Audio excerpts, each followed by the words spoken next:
நான் நியூ இயர்லேருந்து பார்த்தீங்கன்னா, அன்னன்னைக்கு ஆகார செலவு வந்து ஒரு குட்டி நோட்டு போட்டு எழுதிக்கிட்டு இருந்தேன். சின்னதா ஏதாவது போய் வாங்குனா கூட அதையும் எழுதி வச்சிருந்தேன். ஸோ மந்த் எண்ட்ல எவ்வளோ நம்ம செலவு பண்ணுறோம் அப்படின்னு பார்க்கறதுக்கோசரம் தான். ஸோ ஜனவரி மந்த் முடிஞ்சிருச்சா, ஸோ லிஸ்ட்டு போட்டு இப்போ பார்த்தா தலையே சுத்துதுங்க. சும்மாவா சொன்னாங்க அந்த காலத்தில் வரவு எட்டுனா செலவு பத்துனான்னு, அந்த மாதிரி தான் பட்ஜெட் போயிட்டுருக்கு. இன்றைக்கி ஆஃப்டர்நூன் பார்த்தீங்கன்னா லாக்டவுன் மூவி பார்த்தேங்க. ஸோ மூவி சூப்பராக இருந்தது.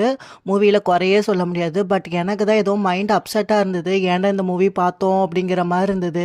அதுக்கப்புறமா எனக்கு பிடிச்ச ஒரு 3 4 சாங்கு பார்த்ததுக்கப்புறம் தான் கொஞ்சம் ரிலீஃப் ஆன மாதிரி இருந்தது. அது ஏன்னு எனக்கு தெரியல. அது மூவி பாருங்கள், பார்த்தா தான் உங்களுக்கும் அது தெரியும்.